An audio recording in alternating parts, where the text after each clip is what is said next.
Dr. Sebastian Gorka is with us. His brand new book, Why We Fight, Defeating America's Enemies with No Apologies. Greg Jarrett, Fox News legal analyst. His #1 New York Times bestseller, The Russian Hoax. Welcome, both of you. Let's start with you, Dr. Gorka. Talk about the results from your perspective, but I don't think things could have gone better for Donald Trump. Everywhere he went, everyone he campaigned for, everyone that embraced his agenda, for the most part, won. The real metric, Sean, when you look at people such as Ron DeSantis, who cleaved as closely as possible to the MAGA agenda and connected themselves to the president, what happened? They won. I have a lot of friends on Twitter, on Facebook, texting me who were nervous last night, started worrying. And I said, look, at the end of the day, there's only 3 things you need to know if you love this country. Number 1, Donald Trump is still our president. Number 2, we are even stronger in the Senate. And number 3, and that's why Jim Acosta basically assaulted that woman today when she was going to get his microphone, there was no blue wave. That's why the left is doubling down. And when it comes to the power balance, be very, very clear here. I mean, the listeners need to understand this. Yes, the House has the appropriations capacity. I get it. But when it comes to the truly important, really long-term cultural things, such as federal appointments to the bench, such as the Supreme Court, such as ambassadorial appointments, guess who controls that? It's the Senate, and we are even stronger. So, as your show opens with, don't lose faith. May your heart be not be troubled. And we had a superb night last night. Well said, Greg Jarrett. Yeah, I agree with Dr. Gorka, but there's something else at play here. Here come the crazies. Nancy Pelosi is Speaker, Maxine Waters, Adam Schiff, Elijah Cummings, Jerry Nadler, all in leadership roles in the House.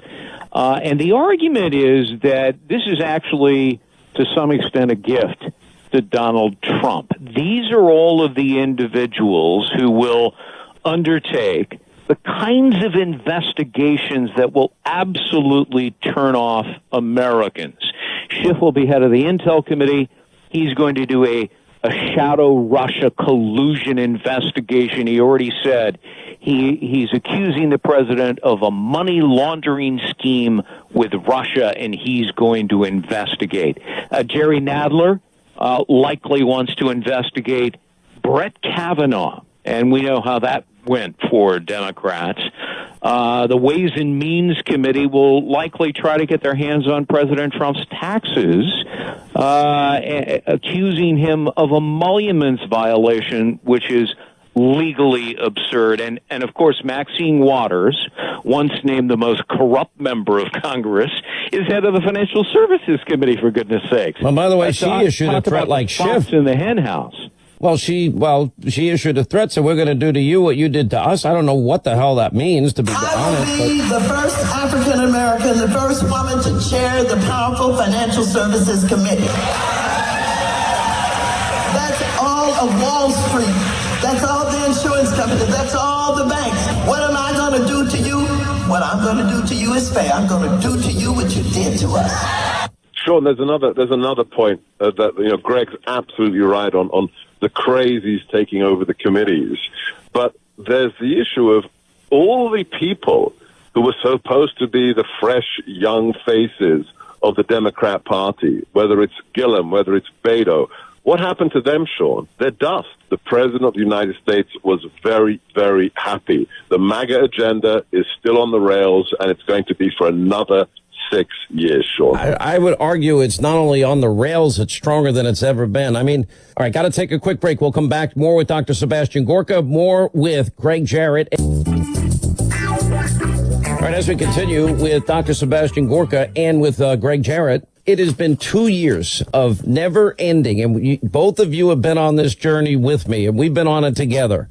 And for 2 years, it has been nonstop destruction of Donald Trump, to delegitimize Donald Trump. First, it was the effort to stop him from ever winning, fixing an investigation into Hillary, never caring about real Russia interference, and that would be Hillary's bought and paid for Russian phony dossier with funneled money, etc. Then what we have is the bulk of information of her bought and paid for dossier, used to commit a fraud on 4 separate FISA courts, never telling them she paid for it, never telling them it's not verified, never telling them it's not corroborated.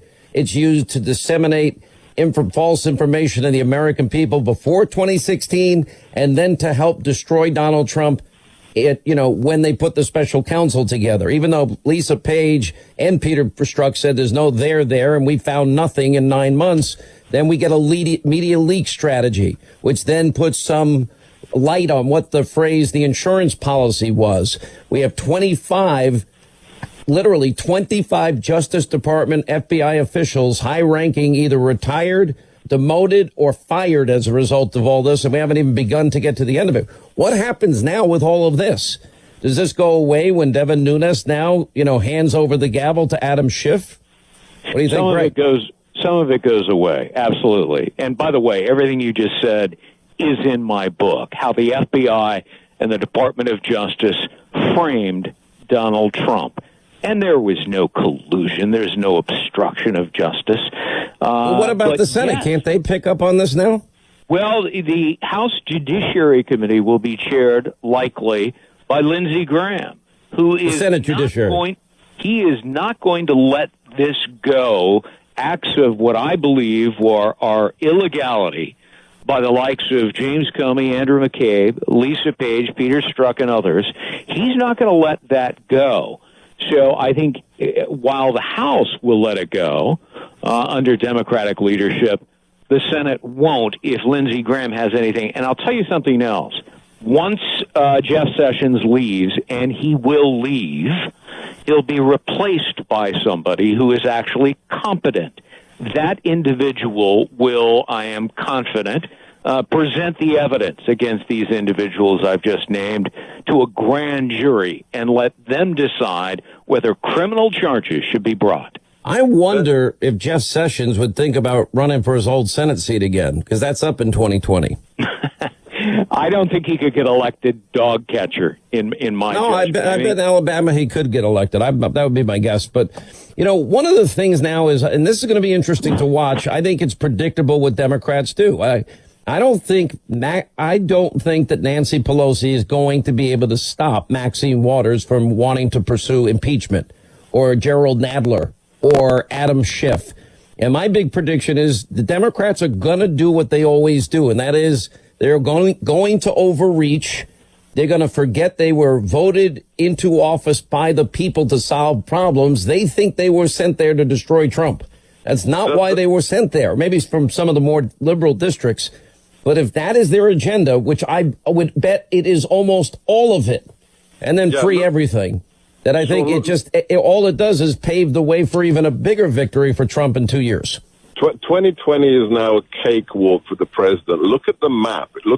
I posted it on Twitter. Look at the map of who won where yesterday. The Democrats won in the urban areas of the East and West Coast.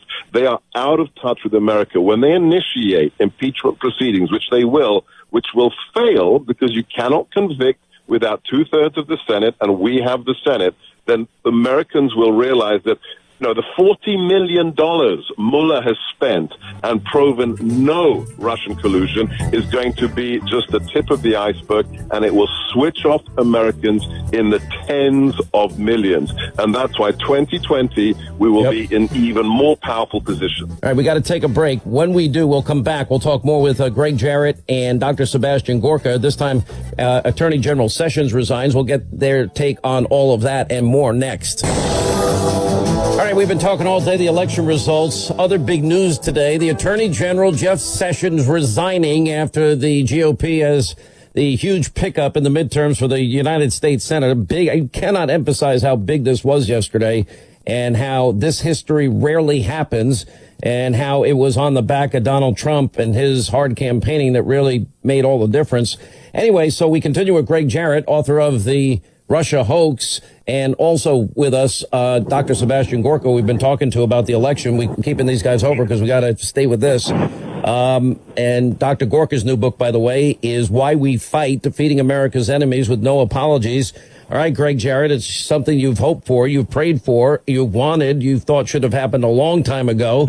let's go through what this means. We'll have basically the same acting attorney general, and that would be Rod Rosenstein in the meantime. That's right. Although there is some word that his chief of staff, Jeff Sessions' chief of staff, will take over the attorney general position temporarily, or at least that role, which is interesting because that would mean there's no longer any conflict of interest, which means that Jeff Sessions, since he's not there, Rod Rosenstein need not be any longer in charge of the Robert Mueller investigation, if it is indeed the chief of staff of Sessions who's taking over the role temporarily. Would that mean that Rod Rosenstein would have to then defer to who the acting attorney general is? That's correct. It would. And in fact, Rosenstein would no longer be Bob Mueller's boss, and that the report that Mueller is preparing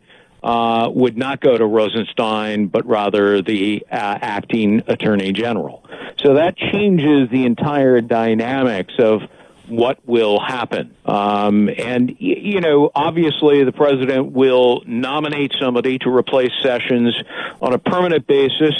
I would suggest Representative John Ratcliffe of Texas, former top U.S. attorney and former top official of the Department of Justice, a very smart man. And is it conceivable, Greg, that with the appointment of a new attorney general, that person can make the decision this Mueller witch hunt is over? That's right. He could order an end to it immediately and do what he wants with whatever report is at hand already by Bob Mueller, but it would change the dynamics completely. You know, the president, before this all happened earlier today, Dr. Gorka said, no, let him finish the job, let Mueller go. No, I'm not firing him. No, but that's not happening. There's been a lot of talk of some shakeups. It doesn't seem likely that the president asked him to resign. We know the relationship between the two of them has not been good almost from the beginning. I mean, he gets confirmed and then he recuses himself from the biggest case, you know, that he should have been handling. If he had such reservations, he never should have taken the job. That's my point of view.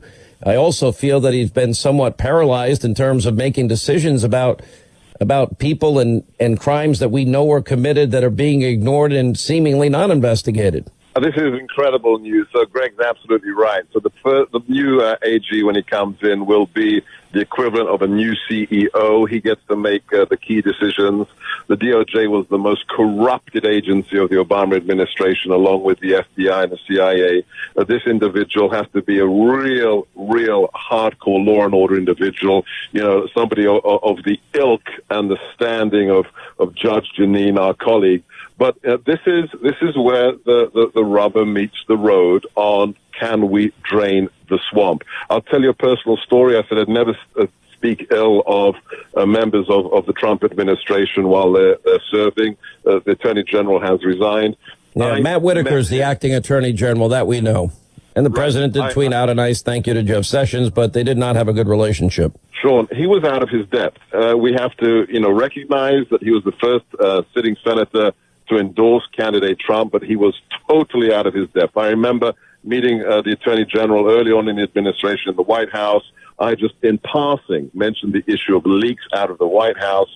He immediately got frustrated. The veins on his neck started to pop.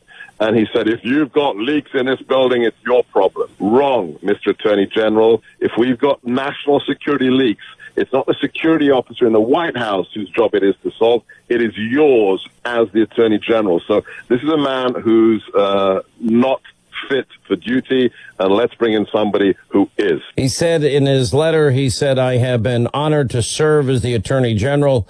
I have worked to implement the law enforcement agenda based on the rule of law that formed a central part of your campaign for the presidency.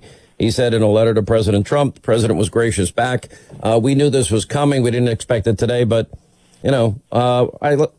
I'm going to let you both go. I know we kept you over because I went long in the last segment before I got to this. So I want to thank you, Greg Jarrett. Thank you, Dr. Gorka. Appreciate your time. God bless. Thank you, Sean.